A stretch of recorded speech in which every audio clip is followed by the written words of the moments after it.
Bumi bermandikan cahaya matahari setiap hari. Setiap hari kita menyalakan dan mematikan sumber cahaya yang berbeda secara otomatis, bahkan tanpa memikirkannya. Tapi bayangkan suatu hari, kamu sedang santai mematikan lampu lalu tertidur dan terbangun di era yang sama sekali berbeda. Mari kita lihat bagaimana hal itu bisa terjadi dan apa hubungannya dengan cahaya.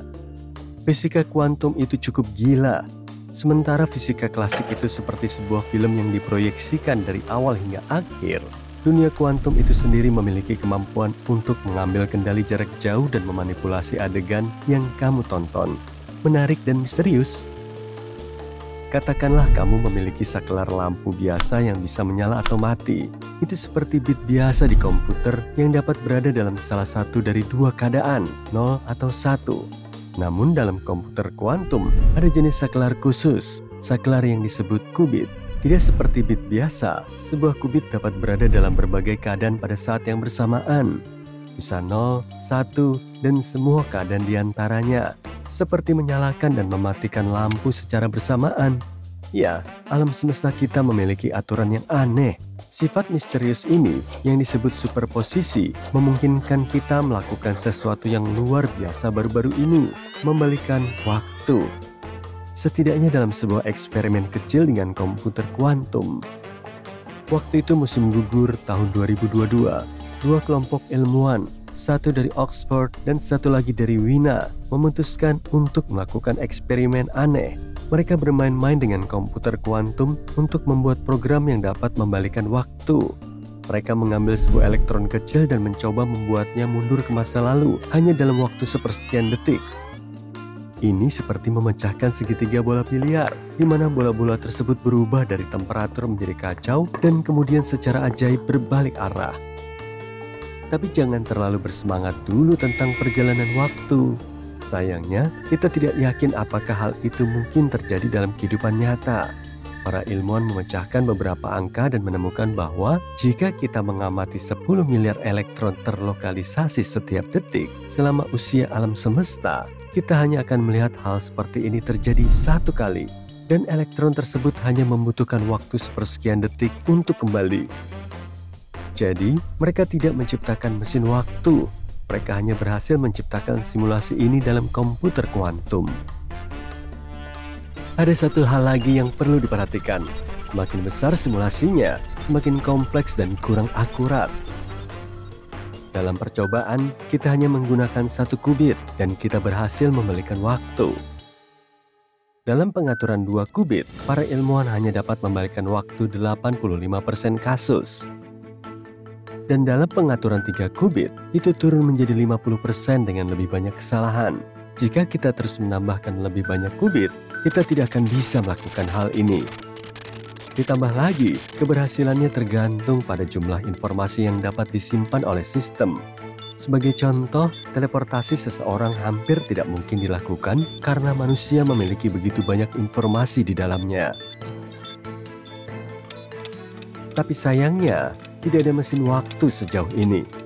Tapi ada beberapa kemungkinan penggunaan dari penemuan ini. Membalikan keadaan qubit dalam prosesor kuantum dapat membantu memperbaiki kesalahan selama pengembangan, semacam kontrol zat kecil dalam kehidupan nyata.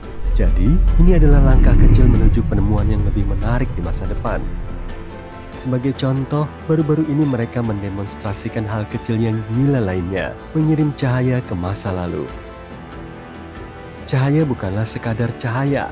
Cahaya memiliki kekuatan super yang bahkan tidak bisa kita bayangkan. Orang Yunani kuno percaya bahwa mata kita memancarkan sinar penglihatan. Sir Isaac Newton membuktikan bahwa dia salah ratusan tahun kemudian ketika dia melakukan eksperimen dengan prisma. Prisma memecah cahaya putih murni menjadi palet yang indah. Dan begitulah cara kita mengetahui bahwa cahaya sebenarnya terdiri dari banyak warna yang berbeda. Bertahun-tahun kemudian, para ilmuwan belajar lebih banyak lagi bahwa cahaya adalah gelombang. Dan bahkan kemudian pada abad ke-20, kita menemukan paradoks terakhir bahwa cahaya adalah gelombang dan partikel, keberadaan ganda dalam satu foton. Dan semakin banyak kita belajar tentang cahaya, semakin banyak hal gila yang kita temukan. Pada tahun 2016, para ilmuwan berhasil membekukan cahaya pada waktunya. Mereka menempatkan foton, partikel cahaya terkecil, dalam awan atom yang sangat dingin. Dengan demikian, mereka berhasil menghentikannya. Sekali lagi, untuk sesaat, tapi fakta bahwa hal itu mungkin dilakukan saja sudah luar biasa. Kemudian, para ilmuwan menjadi lebih berani lagi. Mereka memutuskan untuk mencoba tidak hanya membekukan cahaya, tapi juga memindahkan arahnya pada waktunya. Mereka mengambil kristal khusus dan melewatkan foton melaluinya, hingga memulai apa yang disebut pembalikan waktu kuantum. Hasilnya, foton mulai bergerak ke masa depan dan masa lalu secara bersamaan. Keajaiban sains di balik hal ini melibatkan dua prinsip kuantum, superposisi dan simetri kuantum. Kita telah menyebutkan prinsip pertama. Prinsip ini memungkinkan partikel-partikel kecil berada dalam berbagai keadaan sekaligus. Sekarang prinsip kedua mengatakan bahwa bahkan jika kamu membalikan partikel seperti cermin, partikel akan tetap mengikuti hukum yang sama. Dengan menggabungkan semua ini, para ilmuwan menciptakan sebuah foton yang menentang gerak maju waktu yang biasa terjadi. Tapi lagi-lagi, belum ada yang wow. Pembalikan waktu ini hanya bekerja untuk partikel tertentu, bukan untuk seluruh manusia. Dan bahkan jika itu berhasil bagi kita, memundurkan waktu seseorang bahkan untuk 1 detik saja akan membutuhkan waktu yang sangat lama dan energi yang sangat besar. Namun fakta bahwa kita bisa mengubah kecepatan cahaya dan membuatnya berubah arah sudah sangat menakjubkan. Para ilmuwan sudah melihat beberapa aplikasi yang mungkin untuk hal ini. Sebagai contoh, para peneliti Harvard mengusulkan cara keren bagi pesawat ruang angkasa untuk melesat melintasi ruang angkasa dengan kecepatan cahaya dengan menumpang supernova. Biasanya, perjalanan ke bintang lain membutuhkan energi yang sangat besar. Tapi para ilmuwan ini punya ide yang sangat liar. Mereka berpikir pesawat ruang angkasa bisa memanfaatkan peristiwa alam, seperti bintang yang melesat sangat cepat dan meteor yang melesat dari supernova untuk mencapai kecepatan super cepat. Ini mirip dengan cara kapal layar menangkap angin. Peradaban yang lebih maju bisa memanfaatkan semburan energi ini untuk mempercepat laju pesawat ruang angkasa. Bayangkan sebuah pesawat ruang angkasa keren dengan layar surya atau magnetik yang memanfaatkan kekuatan ledakan supernova. Layar-layar ini dapat menggunakan tekanan radiasi matahari untuk bekerja, sehingga kita tidak memerlukan mesin atau bahan bakar tradisional. Selain itu, konsep layar ini jauh lebih ringan dan lebih murah untuk diluncurkan ke luar angkasa dibandingkan dengan pesawat ruang angkasa biasa. Tim ini sedang mengerjakan layar cahaya yang dipercepat oleh laser untuk mencapai 20% kecepatan cahaya. Mungkin kedengarannya tidak terlalu cepat, tapi itu adalah kecepatan yang gila. Mimpi mereka adalah membantu umat manusia untuk melakukan perjalanan cepat ke Alpha Centauri hanya dalam waktu 2 dekade. Bukankah menakjubkan betapa banyak hal yang bisa kita lakukan dengan cahaya? Dan tidak hanya dalam imajinasi kita. Mari kita lanjutkan ke pencapaian yang lebih praktis. Baru-baru ini, sebuah perusahaan kamuflase Kanada bernama Hyperstealth Biotechnology Corporation telah membuat jubah ajaib yang sebenarnya.